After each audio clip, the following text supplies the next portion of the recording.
Vrai ou faux? La notion de genre dépend totalement de la société. Est-ce qu'il existe plus de 2 genres dans la société actuelle? Est-ce qu'il y aurait que femmes et hommes ou est-ce qu'il y aurait d'autres choses? Salut, moi c'est Émilie de la chaîne Comprends. Je fais des recherches sur des sujets de société qui m'intéressent et je te fais part de ce que j'ai trouvé en vidéo. Et justement aujourd'hui j'ai décidé de te parler de la notion de genre. Parce que récemment je suis tombée sur des gens qui parlaient de la notion de genre, de binaire, de non-binaire, que la notion de genre dans notre société n'a aucun sens puisqu'il y aurait même des sociétés dans lesquelles il existe 8 genres. Et ça m'a trop intéressée et je me suis dit que j'étais pas la seule à me poser des questions. Alors je te fais un petit récapitulatif de ça aujourd'hui. Avant de commencer, je trouve ça important de dire que je suis pas experte dans ce dont je vais te parler et que si je fais des erreurs en essayant d'expliquer, c'est absolument pas volontaire et je t'invite à me corriger dans les commentaires. Alors je vais commencer par la différence entre le sexe et le genre. Déjà on va voir la définition du sexe. Le sexe selon le sexe, c'est le caractère physique permanent d'un individu humain, animal ou végétal, permettant de distinguer dans chaque espèce les individus mâles et les individus femelles. Donc là on est d'accord que c'est des éléments pratiques qui servent juste à savoir de quel côté tu vas te situer pendant la reproduction. Est-ce que tu vas avoir des ovaires qui va permettre le développement d'un bébé et est-ce que tu vas avoir aussi des seins qui va permettre de le nourrir à la naissance? Ou est-ce que tu es de l'autre côté? Est-ce que tu possèdes un pénis et des spermatozoïdes qui permettent la fécondation de l'ovule? Enfin, ce que je veux dire, c'est que c'est juste physique. C'est pas censé avoir de répercussions sur la façon dont tu t'habilles, la longueur de tes cheveux, tes goûts en matière de sport ou de film. Donc, par contre, oui, ça va avoir une action sur tes hormones, forcément, qui sont différentes, et donc forcément sur ton physique. Une personne dite mâle n'aura pas la même voix, la même pilosité ou la même corpulence qu'une personne dite femelle. Mais du coup, c'est quoi la différence entre le genre et le sexe? Déjà, il faut définir le genre. J'ai cherché sur le même dictionnaire, essayé de définir comme j'avais défini le sexe, mais Larousse me donne 7 définitions qui correspondent aucune au genre de la société d'aujourd'hui. Ça parle du genre littéraire, du genre historique, etc., mais pas du tout du genre de l'humain. Alors du coup, j'en ai trouvé une autre qui me paraît à peu près correcte, et c'est que le genre est un concept utilisé en sciences sociales pour désigner des différences non biologiques entre ce qu'on considère comme femme et ce qu'on considère comme homme. Le genre est donc des différences sociales et non physiques. Ça dépend pas de à quoi tu ressembles, est-ce que tu as des boobs ou pas. Par contre, on peut pas dénier qu'aujourd'hui le genre et le sexe sont bien liés. Parce qu'à la naissance, en fonction de ton appareil génital, on va t'assimiler plus à femme ou à homme, et pas forcément à mâle et femelle. C'est là la différence. Donc on va t'assigner une place, un rôle, et on va t'appeler différemment selon que tu sois une femme ou un homme. Parce que même si c'est inconscient, tu seras éduqué de façon différente que tu sois un homme ou une femme. Parce que même si tes parents ont l'impression d'avoir la même éducation, le monde, la société autour de toi, t'apprend des choses différentes. Si t'es un homme, si t'es un petit garçon, même si tes parents t'offrent des poupées, les gens autour de toi vont la majorité du temps essayer de t'offrir des camions ou des trucs, des super-héros, etc. Puis c'est pareil si t'es une fille. T'as beau aimer le sport et te faire des bleus tout le temps, on dira que t'es un garçon manqué. Alors c'est bien ancré dans la société. Hein. Et donc, à partir de là, ton appareil génital ne définit plus seulement ton rôle dans la reproduction, est-ce que tu porteras l'enfant ou non, mais ton rôle dans la société. Je parle pas forcément d'un rôle conscient, hein. C'est peut-être parce qu'aujourd'hui la société évolue. Donc une femme n'a plus forcément sa place que dans la cuisine, mais on attendra quand même ça nous étonnera pas s'il y a une certaine sensibilité, une certaine bienveillance, et puis il faut qu'elle ait une certaine pureté aussi que les hommes n'ont pas forcément besoin d'avoir. Et puis pour l'homme c'est pas tout rose non plus, hein. D'ailleurs cette expression est pas mal, mais on reviendra là-dessus plus tard. Pour l'homme c'est pas si rose non plus, parce que il est censé être toujours fort, il est pas censé montrer ses émotions, alors que clairement tout le monde a des émotions, mais les hommes dans la société d'aujourd'hui ont plus de mal à pouvoir les exprimer. Donc on a chacun nos rôles différents. Mais même sans parler de tout ça, ce que moi je trouve plus intéressant encore, c'est qu'on nous appelle de façon différente. On a des différents prénoms, mais on nous appelle, on se définit si on est un homme ou si on est une femme, en français en tout cas, et même dans pas mal d'autres langues, on nous appelle il ou lui, et si c'est une femme, on nous appelle elle ou elle. Et c'est à partir de là qu'on peut peut-être définir la transsexualité. Alors d'abord, on va parler des personnes qui ne sont pas transsexuelles. Donc, quand tu nais, je t'ai dit, en fonction de ton appareil génital, on va t'assigner un genre. Et donc, si ton genre te va, eh ben, tu n'auras pas ce problème de question de transsexualité ou pas, de transgenre. Tu seras né dans un corps femelle, on t'appellera elle, et il n'y aura pas de souci. Ou alors, tu seras né dans un corps d'homme, masculin, on t'appellera lui, et il n'y aura pas de souci. Si tu fais partie de ces personnes-là, ton cerveau est donc en accord avec ton corps. Et tu fais partie de la catégorie des cisgenres. Alors, mais du coup, la personne transgenre, c'est l'inverse, forcément, tu as bien vu le comprendre, mais à quoi ça correspond concrètement? Alors moi, je voulais prendre un exemple ou une comparaison qui puisse parler à tout le monde, et pas parler que du cas d'une femme dans un corps d'homme ou d'un homme dans un corps de femme. Alors j'ai pris un autre exemple. Alors maintenant, je te fais confiance, tu t'imprègnes du personnage, d'accord? C'est bon? Tu te concentres? Imagine-toi, tu es un sac à dos. Je te fais confiance, hein? Tu le sais au fond de toi que tu es un sac à dos. Tu as toutes les caractéristiques qui pourraient faire de toi un sac à dos. Mentalement, tu es un sac à dos. Mais toutes les personnes autour de toi te disent constamment que tu n'es pas un sac à dos. Elles te disent toutes que tu es un sac à main. Tout ça parce que tu as juste 2 petites lanières qui peuvent se mettre que sur une épaule et pas sur les deux. C'est ridicule.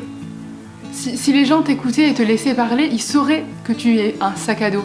C'est juste que tu es coincé dans un physique de sac à main, mais ça n'a rien à voir, tu peux faire la même chose.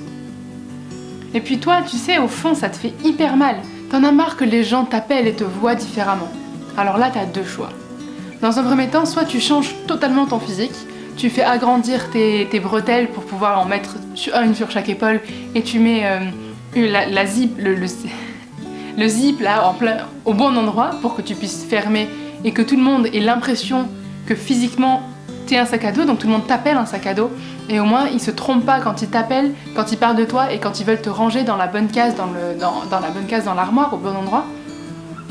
Soit, à chaque fois que tu te présentes à quelqu'un, il faut que tu précises que malgré ton physique, il faut que tu arrives avec une petite étiquette de « je suis un sac à dos ». Regardez pas à quoi je ressemble, moi je te dis, tu m'appelles un sac à dos, je suis pas autre chose, je suis un sac à dos. Dans les 2 cas, tu seras une personne trans, ou transgenre si t'es un humain et pas un sac. Mais dans un des 2 cas, tu auras procédé à ta transition, et dans l'autre, tu l'auras pas fait.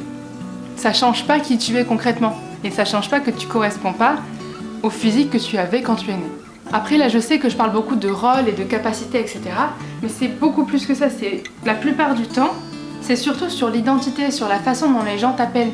Tu peux très bien être une femme qui est née dans un corps de femelle et qui aime le foot et les activités dites masculines, et c'est pas pour ça que tu te sentiras homme. C'est juste que t'aimes des activités qui sont dites masculines dans la société. Mais c'est pas pour ça que t'auras envie qu'on t'appelle monsieur et qu'on parle de toi en tant que il.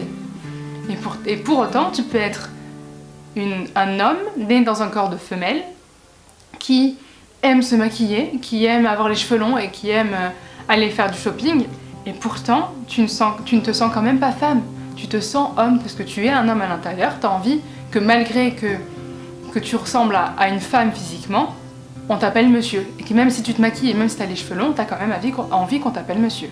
C'est pas juste une notion de stéréotype de genre, c'est vraiment comment toi tu sens que tu as envie qu'on t'appelle, qui tu es, comment tu as envie que les gens t'appellent, c'est tout. Alors là, je sais ce que tu vas me dire. Oui, Émilie, tu fais du clickbait, tu fais du click à pute, tu mets un titre dans la vidéo et tu réponds même pas. Oui, ça va, j'y viens. Donc là, depuis tout à l'heure, je vous ai parlé que de femmes et d'hommes. Donc c'est quand même du binaire. Mais dans la plupart des témoignages dont j'ai entendu parler, ça se montre plus sous une forme de spectre. Donc on va dire que si on garde toujours les stéréotypes de genre de la société, on a du côté homme le bleu, et du côté femme le rose, et entre-temps, il y a des dégradés de ces couleurs-là. Donc tout ça, c'est indépendamment de ton sexe. Peu importe ton appareil génital, tu peux te placer sur ce spectre, d'accord? Et là, donc il y a des personnes qui se sentent, comme je vous ai parlé, qui se sentent hommes, des personnes qui se sentent femmes. Jusque-là, c'est assez classique, on en a à peu près l'idée.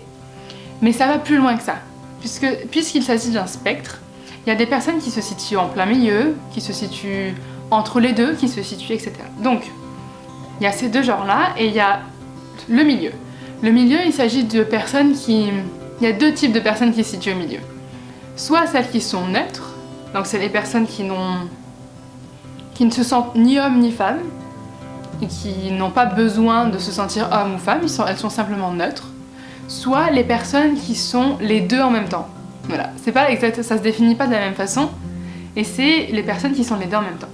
Mais il y a également des personnes pour qui ça va dépendre des jours, des heures, des secondes. Ça peut dépendre peut-être le lundi tu vas te réveiller et tu te sentiras totalement femme, le mardi pareil, et puis à partir du jeudi tu te diras non, aujourd'hui je me sens pas, j'ai pas du tout, ça me fait mal quand on m'appelle madame, ça me fait mal quand on parle de moi en tant que elle, non ça me va pas, ça me correspond pas du tout, moi je suis un homme. Donc eux, ces personnes-là se situent sur tout le spectre, et c'est juste que leur place varie en fonction des jours. Le dernier genre dont je vais vous parler, c'était les demi-hommes et les demi-femmes. En gros, c'est des personnes qui peuvent varier, mais par exemple pour un demi-homme, il ne n'ira jamais du côté de la femme, on va dire, il restera soit neutre, jusqu'à se sentir totalement homme. Après, il y a forcément des dégradés, hein. Tu peux te sentir un peu neutre et un peu homme, mais lui, il se sentira entre les deux, tout le temps. Et la demi-femme, c'est pareil, il se sentira entre neutre et femme. Et ça variera comme ça en fonction des jours. Une autre personne peut peut-être juste se sentir moitié neutre, moitié femme. Ça dépend. Et du coup, pour répondre à la question qu'on s'est posée au tout début, est-ce qu'il y a plus de deux genres dans la société d'aujourd'hui? On peut dire oui, parce que dans la mentalité des personnes et concrètement, il existe plus de deux genres, puisqu'on l'a bien vu qu'il y a un panel énorme. Mais en même temps, on peut dire non, parce que dans la société d'aujourd'hui, en France en tout cas, c'est très très mal représenté. On a toujours tendance à tout genrer. Même les adjectifs, les noms, les objets, on genre les objets.